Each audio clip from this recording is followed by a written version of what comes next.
that's coming. You don't need a booster, to be honest. You just need Somalinimada in a Katurti nation. Waxa la yiraahdo ethno-nationalism. But how can we inject that so it can be actually way ku tusiyeen.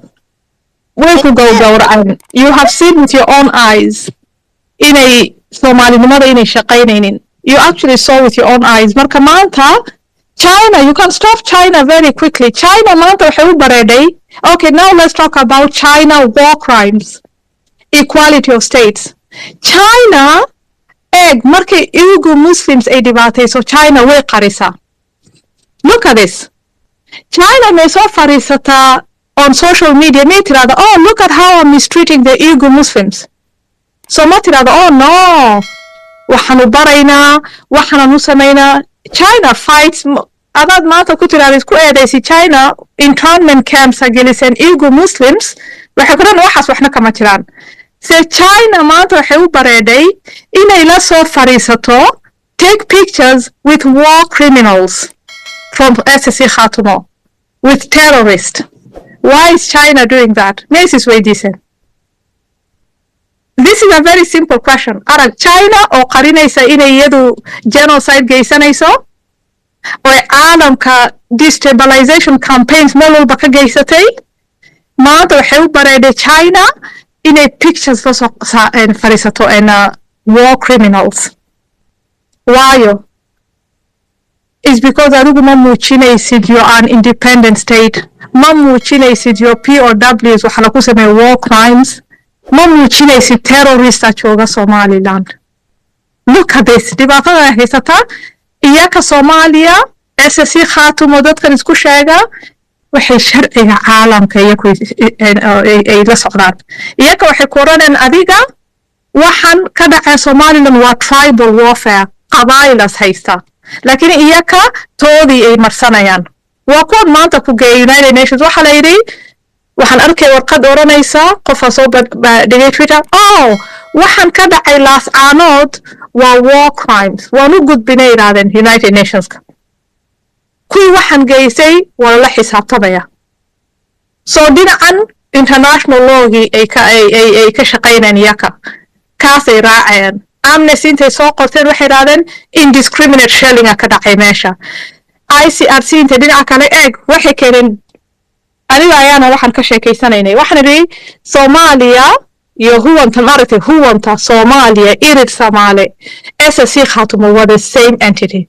Al-Shabaab, all this way sa shaqaynayaan. Iyagu maxay rabaan khayraadka Somaliland.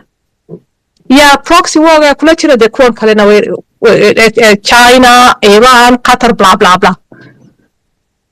Laakiin waxaan way isla socdaan. Iyagu waxay alifeen defense-koodii. Maxay yiraahdeen? Markii hore waxay yiraahdeen indiscriminate shelling. Yay soo qaateen Amnesty from East Africa, maybe kuwan Kenya jooga. Xagee geeyeen Garowe. Sidee u soo duseen Laascaanood ay galeen. Waxay yiraahdeen indiscriminate shelling. Ameesha ka dhacay. Waxay u tageen UNHCR waxay yiraahdeen refugees ameeshan ka baxay. How many? 185. Okay, ka bacdi dhamayntii dhinacan kale ka soo duseen after markay dhameen wixii waxay yiraahdeen ICRC isaguna muxuu yiri maxaabiisi waan soo eegnay waxna kama jiraan meesha. So this is their defense. Macnisa may dilin war and POWs. Everything was beautiful. Adiga meed ka daba tagtay. Amnesty meed ka daba tagtay. ICRC meed ka daba tagtay. Every day you are leaving these people to see a raban a kayelayaan. There is no debate, there is no rebuttal. Either way, the nation of Ukraine, Amnesty ka daba tagtay. Amnesty waxay qortay something, a report on Mariupol. Waxa la gartay report oo been ah inuu ahaa. Forget about on a QQ la oranay MSF kuna Doctors Without Borders waxaan jirin ka qoran Somaliland. Adiga waxaad haysataa daatada inta degnayd Laascaanood. Kuwa la yidhaahdo Amnesty mise UNHCR maxaad ugu oran weyday 185 kan xagee ka yimaadeen 60 mise intaasaa degnayd waa kan daatadii bal ilaahay ugu dhaashay so inta gacanta sidan u duubatid You're not saying anything. waxaad isweydiinaysa international communityga muxuu anigay gargaari waay anigu maanta mise shalaytaan yaabay waxaa la ka hadlaya human rights United Nations Human Rights Council bay ka hadlayaan waxaa la ka hadlaya Somalia United Nationska markay iyadu Somalia tiraado ogo Somaliland way ku jirtaa lakama hadlayo waxaan ka dhacay meeshan Somaliland wiilashan la qalqalay lakama hadlayo torturekan lakama hadlayo masaakiinta laka xadayo their livestock lakama hadlayo shicibka la gowracay lakama hadlayo and you're like this is like the twilight zone where am I you feel actually invincible. Walalo, the funny thing about that report, Allah, the people in Hargeisa are so weird. I don't know if you look at the details of it. The details of it, as UN requested to do this report. And guess what? This is ridiculous people in Somaliland. Somaliland accept them to come in. And what they did, they went or interviewed these angels, and then the angels like, we've been deprived with our journalist rights, blah blah blah blah, and that's it. And what is Somali government? We are open book. No country. It's like it's like you open your private part and then you say you're open book. That's not how country function at all. First of all, the first question. This is a report about human rights of Somalia. Why I even need to be in? That human rights report should be focused on the discrimination Somalia is doing for the jarayo, the Gosha, the bara. It's not even there. It's just a footnote. That should be the focus. But you give them a focus so they can talk about the journalists in Somalia. And you welcome them. Like, if you look at their reports, the only thing that Somalia has been accused is just a few things. You have, you have to allow minority to have their languages in when you do communication in the government institutions. They don't talk about how they abuse the minority of Somali. Because why? Because you allow the focus to be Somali. Because you are the most peaceful, you're most democratic. So, you open the door for them to come in. And then people here are celebrating. There's this guy who talk about the recognition of Somaliland. There's no celebration right there. You allowed to be in the report that you are not supposed to be. First of all, one thing. For reported to rights about these things, you can request it at the UN Human Rights. Super easy to request it, and they will have a special report for you. Even if it go under Somalia, it will be special just for Somaliland, and you can have all the details, and you can tell this is what I want in A, B, C, and D, and C as focus. When they come to your country, you guide them. There's no such a thing like people just come to your country and do whatever they want. First of all, you're not a member UN. What do you do here is a service for them to talk about what the Somalia is doing to you. You are not you are not tied to UN to come and do this report to you. So everything these people are doing, like I say, everything they do, they create 100 mistakes. There is no Masuliyat. I don't know how they raise their kids. I want to know these men and guess how they raise their kids. Wallahi, that's why we have kids who are easy to be subverted. Because people maybe they don't even raise their kids the same way they don't raise the country.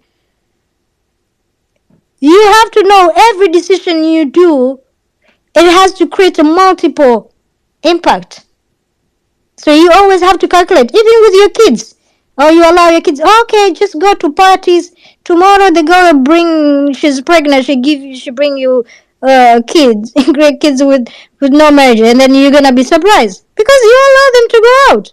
Tomorrow they come here, they sniff drugs because you allow them. You have to make a decision. You have to know your kid where they are, where the impact of them going with these places. Same way you do with the country. When you do something, you have always to realize it's gonna create how many impact to you. Nobody is thinking like that. Wallahi, it's like wamakahiyada weyn. It's just a kiosk Somaliland. Every office everyone is doing is just a kiosk. Nobody's doing any job. Nobody's doing thinking. It's nothing. The most horrible thing, if you wanna say, go visit the government offices. You're gonna be throwing yourselves like you're gonna give up Somaliland. Nobody's thinking. Forget about thinking about international. Nobody's thinking in the local aspect. Tomorrow, what is tomorrow if I do this? What is gonna happen here? Where in Hargeisa, in Buro? Nobody think about that. Forget about international. So it was wrong to allow that report to be part of it.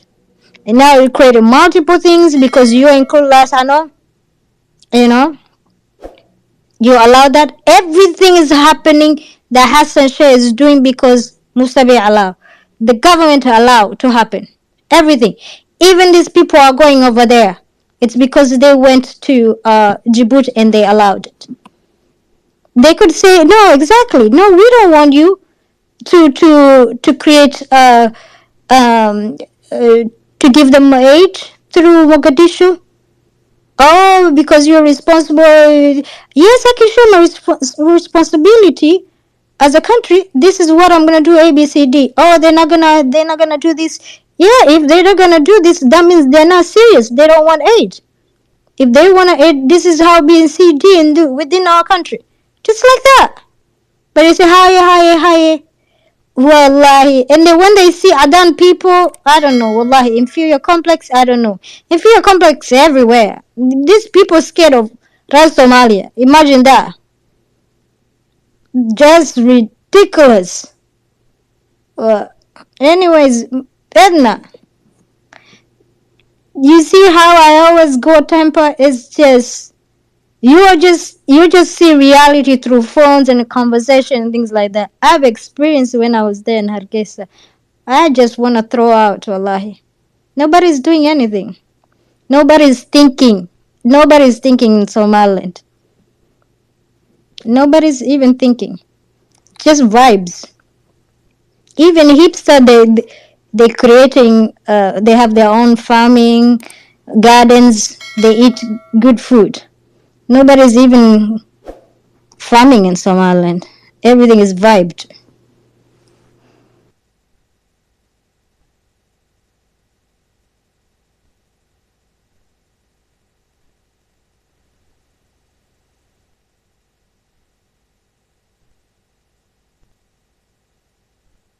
Norin, maxaad ku darsan eeg dee waa la shaqaynaa waanu shaqaynaa inaad qortaan aad ka daalina tigrayga camal eega tigrayga ma daalaan haddana aabi axmed european unionka maalin dhow la sii jiray iyagu waxay garanayaan maalin unay waxaan bum weligiin aad daalina waad aragteed meesha la yidhahdo arsak nogono karabakh dadkiinay ka carareen ee armenia ay galeen se may joojiyeen halgankii waa maya lama joojiyo halganka snmta xasuusta marka dareentaan some kind of weird way dhibaatada nagu dhacday waa Somaliland maskaxda la ka fororiyay by design waa wixii oranaysa versionka qaranka way noo sheegtay eegan waxaan oran jiray waxay ku jiraan fight flight laakiin qaranka waxay jiraan mid la yiraahdo frozen ma maskala dhaqaajin kartid soo waxa la rabaa inaa markaad barafka ku jirtid freezerka you have to be thawed temperature has to kind of you need to be out there a little bit of temperature sida to be thawed frozen waxa weeye waxaa noqotay baraf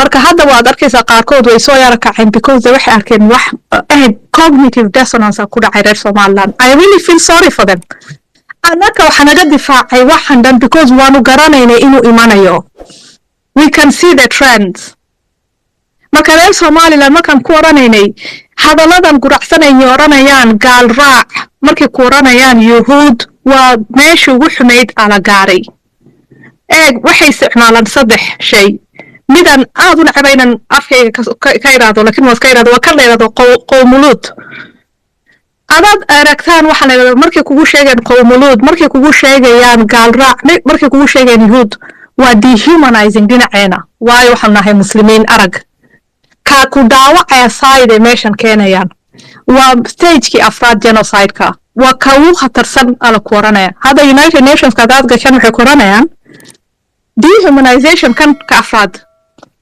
waa markay adiga kaa dhigayaan alien, waxay kaa dhigayaan waa us versus them, alien, yacni sida la rabo markaas way kaa yeelayaan. anigu beri horaan nila tabi waxaan igu yidhi 10 stages of a genocide adaad hoos ahaan u daadegtaan, aad si fiican u barataan, waxaan dhan will be very clear for you guys.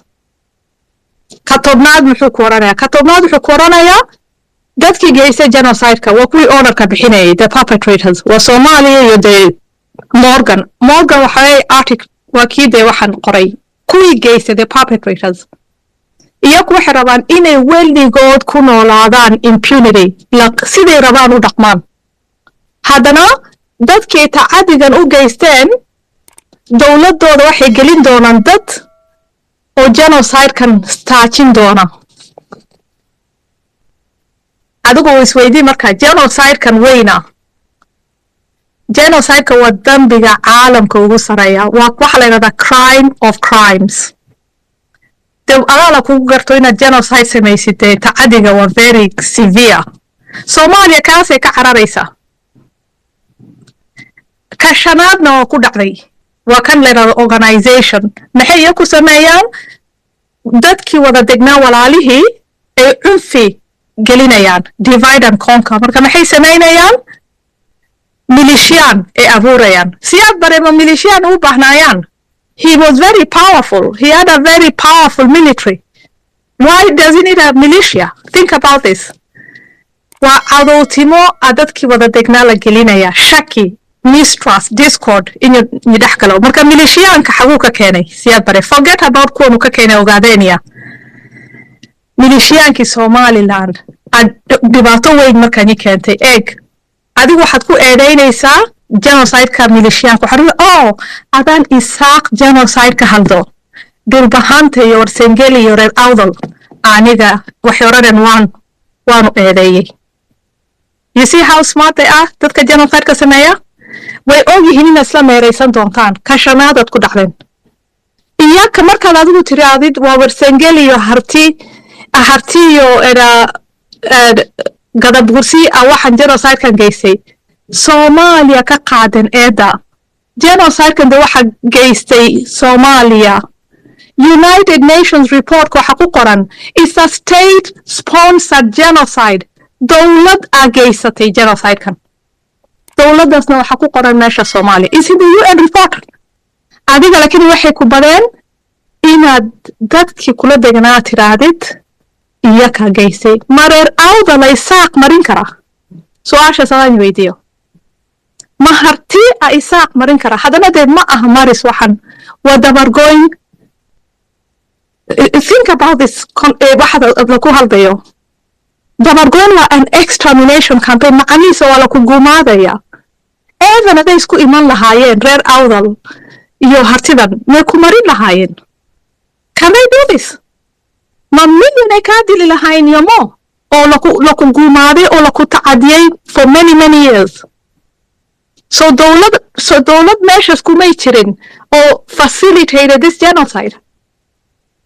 eeg waxa keenaya wax. This space was downloaded via spacesdown.com. Visit to download your spaces today. adaad eegtid reer Somaliland kulligeen waxaan ugu yara jiraa kibir yaran ugu yara jira. I think kibirkan waxaan ku dadnaa maxaa la yidhahdaa waxaanu nahay gob. I actually think waxaan ugu yara jiraa kibir. beryahan aan yara fahmay waayo reer Somaliland ma jecla inay wax bartaan. maskaxdooda ka iman waayo. aniga hadda qaranka wallaahi bilaa habeenyo maalinood ducay because waxay igu soo koraysaa ayaantan markii waxay barto. eeg waxa jira waxyaabo badan ka barta ayaan. I'm very grateful. Sara iyo Noorin wan hoos fariisa. Sara shalo waxaan ku Sara iyo sheekay xadiis badan ay sheekaysaa way barta. I love it because waxa ku kordhaya wax marka dadka ku tiraahday dee ibara waxa taqaanaan weligaa aad dareemin inaad nacas yoonod ma ilaahan ku dhashay ma qof markuu sometimes I feel like I'm always preaching it gets too much lakin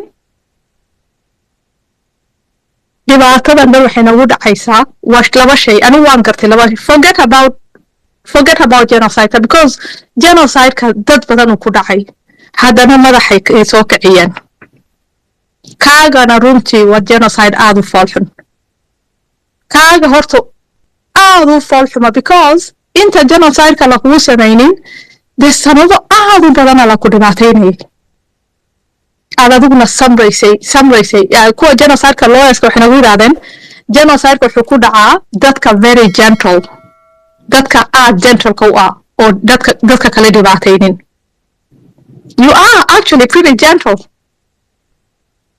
waa dad historygiina eegtaan waxa kula noolaan jiray dad yaryardee sanaag oo hadda assimilation ku sameeyey barsengelia qaar qaatay maxamud jibrail dad kale qaatay deesanada qabiil majeertanay qaateen intaad adigu meesha ka talin jirtay dee maad qaadanin dadkan maad oranin ilo dhinacayga adigu kaalay by force assimilation iyo fascist maad isticmaalin way kula degnaayeen arag dhibaatadan waxa weeye I think dayacaad shayga la yidhahdo dayacaad anugu kaas aan eedaynaya shayga la yidhahdo complacency wax walba waan dayalsanaya ilaahay aan isku xiray lakin waan dayalsanaya ilaahay waan isku xiray lakin waan dayalsanaya I truly believe waa shaygan because iguma oran kartid habeen iyo maalin de gobta sida looma galo gobta waa laga baqaa if you are noble people actually are afraid because nobility lakuma soo saqajaamo marka ereygan horta gob iyo waxaan aan iska meel aan iska dhigno to be honest waa tanaga tuurtay jaarka aan hadda iraano okay waanu dayacsannahay dayacaadan maxaanoo keenay sidan maanu ahaan jirin throughout history adigu sidan maad ahaan jirin de marka inaan hadda eegno aan iraano goormaan sida noqonay wax wala ka barta historyga isweydiiya goormaan sida noqonay waayo dad runtii historygaaga eegtid waa very shocking historygaaga adaad eegtid aadad u yaabaysa waxaad oranaysa maxaad sidan iga dhigay you have to ask yourself questions siyaad bare afkiis wuxuu ka yidhi waxaan ka dhigi doonaa dadkan impoverished non-entities dad faqri ah oo waxnan ahayn macanihiisa beri waxaad ahayd qani haddana waxaad ahayd isagana wuxuu ku dhaartay waxaan ka dhigi doonaa macanihiisa maad ahayn impoverished non-entity ingiriiska markuu ku imi anigu ingiriiskan eedeeya number 1 country eedeeya waa ingiriiska kuwa dhibaatadan ku keenay markii horeba waa ingiriis divide and conquer waa iyaka habar jeclada iyo habar yoonistay kala saraysiiyeen dadkii treaties ay wada jumlo everywhere ingiriiska yimaadeen divide and conquer adiguna ma eegaysid waxaad eegaysid hadda maanta waxaad maqlaysa reer Somaliland ciidanka igu dilaan waxay koranayaan aniga iyo Soomaaliya waxaan ku kala duwannahay isku historygeeni kala duwan iyakana Italiana gumaysan jiray anakana Britishna gumaysan jiray hence historygeena waa different that is absolute nonsense adiga Somalia is not aqoonin you're not a country never have even known each other English kana dhaqankaaga dib muu bedelin muuba soo faragashanin waxaad ku hadlaysaan waxaad meelaha la tagtaan waxaad oranaysaan waxaan ahaan jirnay waddan la yidhaahdo Soomaaliya waa lana kala jajaray dee waa waxay Soomaaliya ku canamaashay adaad kaas iska dayn weydaan waa lana kala jajaray waxaan ahaan jirnay a homogeneous cohesive society adiga nin cadaan intaad itimi waad ibaabisay waxaad adigu cadaankan ku oranaysaa haddana ana kala jajarin look at the Somalians manipulating cadaankii guiltkooda iyaka waxaa ku jira guilty complex waxay dareemayeen inay beri dad guumaysan jireen adiguna reer soomaaliyana kaasay isticmaaleen waxay ku oranayaan adiga waxaan dhibaatada maantana haysata ma aragtay adiga sababtay adigana inta meeshay tagtid waxaad oranaysaa dee haa aniga ingiriiskay saraysiiyey oo ilka igu dishaan okay haddaan igu dhaaranaya ereygan greater Somalia shanta Soomaaliyada jiri jirtay waa tamaanta lugaha kaa haysa kaas adaad burburinaydaan si degdega adiga waxaa tahay adaad muujin weydid culture delineation adaad maanta caalamka ku oran weydid aniga ma ihi from Somalia culturekay isku culture maba nuhin was one of the most important things ila saad daahir waxa joogta United Kingdom walaalo waxaan jeclaan lahaa inaad furtaan meel cultureka Somaliland soo bandhigtaan meel walba ku taxdaan copyright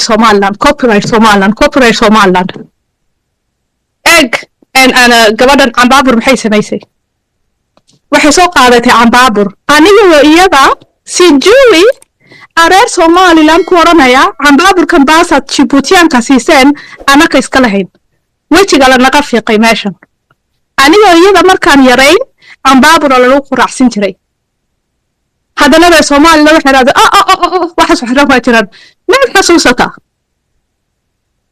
ayaan Wallahi, they made me to write a book about.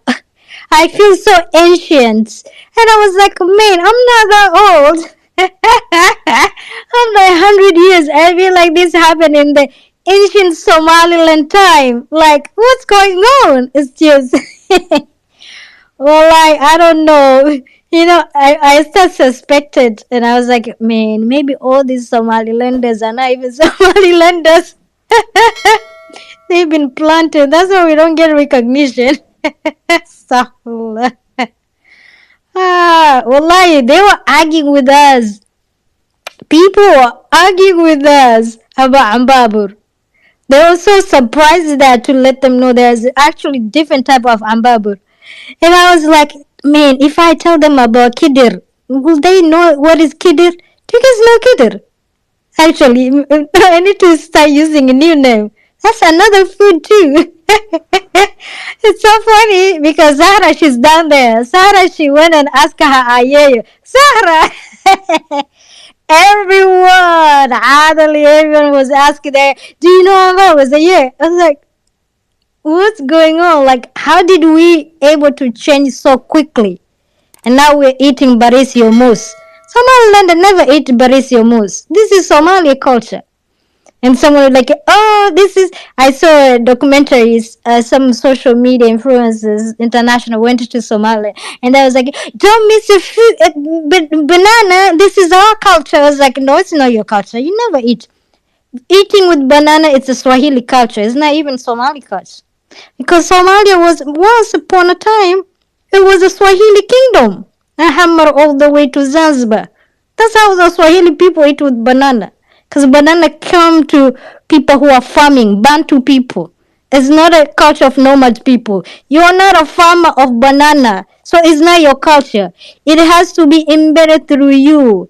It didn't come through trade because it is not rice where you're trading by India. It didn't come through your farming because you are not banana farmer. So it's not your culture. It's a Bantu Swahili culture. And that's how Somalia got it. Because Somalia, half of it used to be a Bantu national, with the Swahili Chimini speaking Barawa all the way to Gosha people. So it's not your culture. Like eat with banana, it's Somaliland culture. No, it's not. We never eat with banana. We used to eat on the side watermelon. That's our culture. Papaya, it was our culture, but not even actual true culture. We used to eat exactly. Have you seen how Indian? It was actually adopted from India because Somaliland used to trade with India. We used to eat with the Gujarati India call because they were they call Kachumbai, which is also adapted with the Swahili because their Swahili too was Indian was sent by British. It's a salad. It's like a salsa. We used to eat salad of salsa. That's how we used to be. We never eat with banana. This is a new thing. It's not your culture. and people argue with you. So I don't know how easily you talk about subversion. Look at the food of Somaliland, and you will know there's a subversion right there, like typical subversion. So I'm gonna next time talk about Kidir, and I'm gonna ask you guys, go ask you Ayaya about Kidir if you know what is Kidir. Let's see who knows that too. And then people come here, yes, Joey, you don't know anything about Somaliland. Like, I am more original Somaliland than you. Because I know Kidir, I know Ambabur.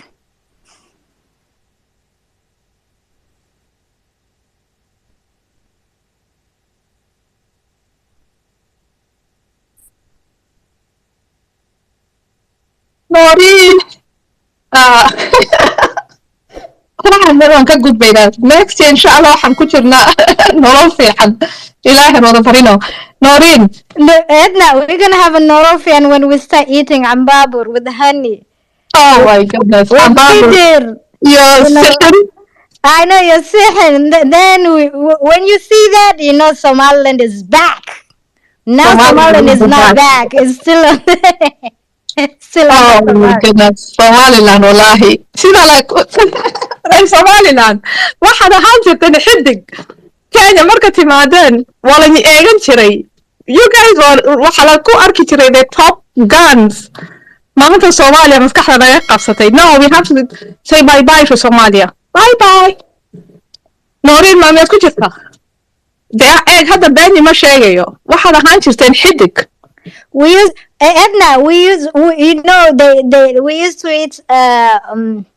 You know, I asked in Ramadan, the compound that we live in, so we decided to make a Ramadan iftar, and then we make all this food. We thought these people know this food, and everyone was asking, makan Kenya Kikuyu, they eat Kikuyu. I was like, no, Somaliland eat this food. Nakamato no. I was like, where you from? Like, you know, Adriyada. People don't know Adriyada. I have to explain. I know people in Arabta, they know. Zahra knows. Because, yes, we were more connected to Yemen, to Aden. waxay leedahay Somaliland Adriyad ma cunaan. Yes, they don't know Adriyada. We have to explain to people. That's not true. Norin, is this true? Who? What you? Nurin, she's from Arabta. She knows. She's Jewish like us. Forget about I'm talking about local people.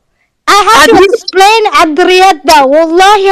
It was like, and one guy, he was like, wow, I think I saw this in Hammer. I was like, of course, Hammer, because it's Arab. Maybe the Yemenis who lives in Somalia introduced to them, you know. But this is actually Somaliland food. Even the Yemens, you know, actually, a lot of food, like Sokar, the history of Sokar, my water, because he used to live at. So Sokar is it's called the express. It's a Somaliland food. It's not Somali food, Sokar. It's a version of express of Mu'mada. When the Somalilanders went to Aden, they want something express, and that's where the invasion of Sokar. And that's why it has an Arabic name. But Yemen don't do Sokar. You have to ask yourself why this food got Arabic name, because it was invented by Somaliland diaspora who used to live in Aden and Sana'a. And then they brought it back. I was like, forget Mu'ammadda. We have something express called sukhar, meaning small meats in Arabic. It's a Somaliland dish. Until today, go to Hammer and see how they cook sukhar. They actually learned sukhar from us when we went there. And even today, when they make sukar, they don't make, they put potatoes and things. Sukar doesn't cook with it. Sukar is pure, you meat, your small onions. That's it. And hawash and other things. That's the original sukar, you know? You go there, they put water, it almost look like sugar. Yeah. But Somaliland don't know that. But luckily, I have a family that used to live in Aden, and they tell exactly how it was invented and when.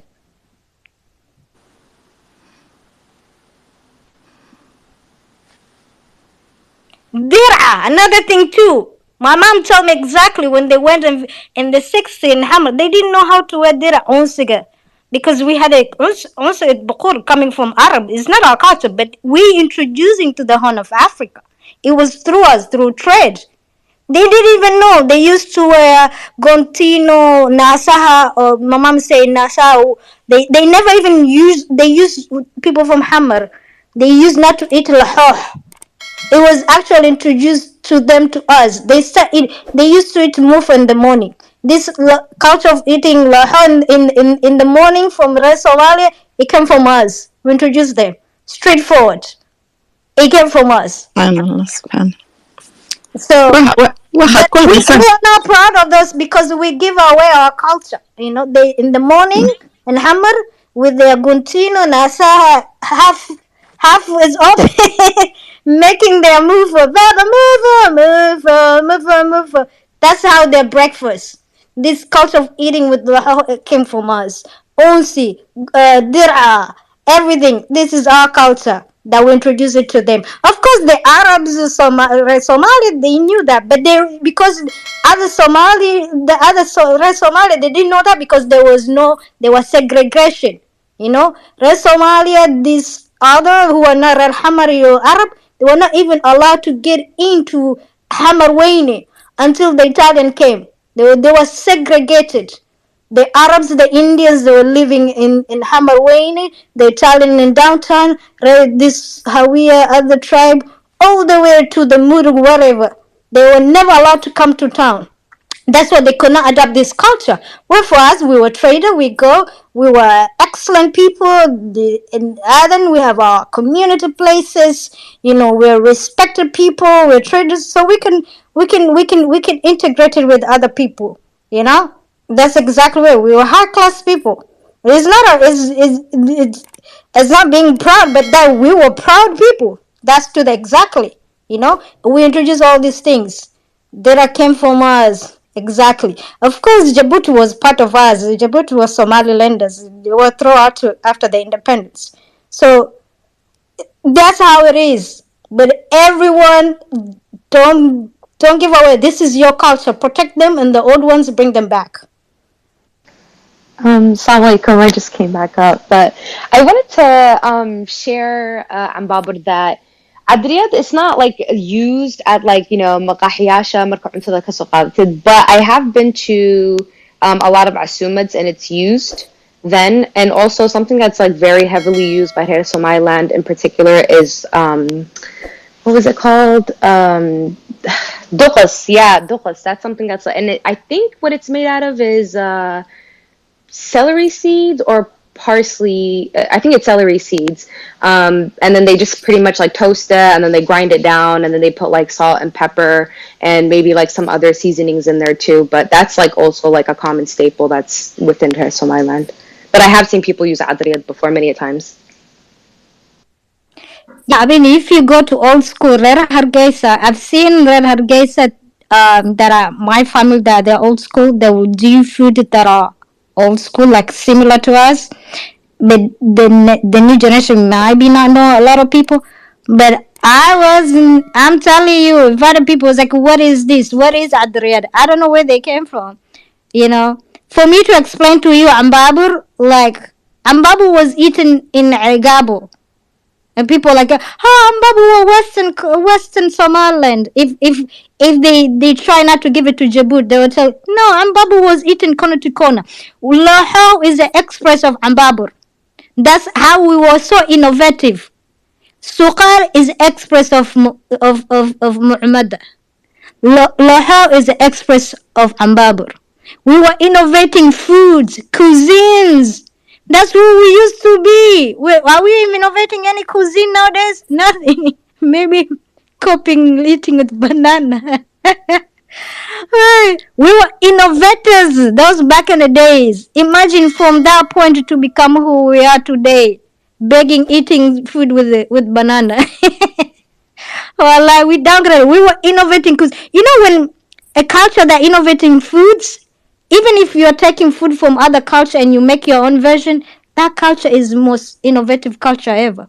But we get into stagnation. That's why when you go to most innovating people in terms of civilization, it's where China, Japan, India, because they know how to cook, and most innovation sense of innovation. When when you see people innovating, then they become hard workers. They become more smarter. They elevated their brains, and now you look at India today. People just think why India is creating all these software engineers, because being a software engineer, you gotta be innovative. You gotta be hard workers. You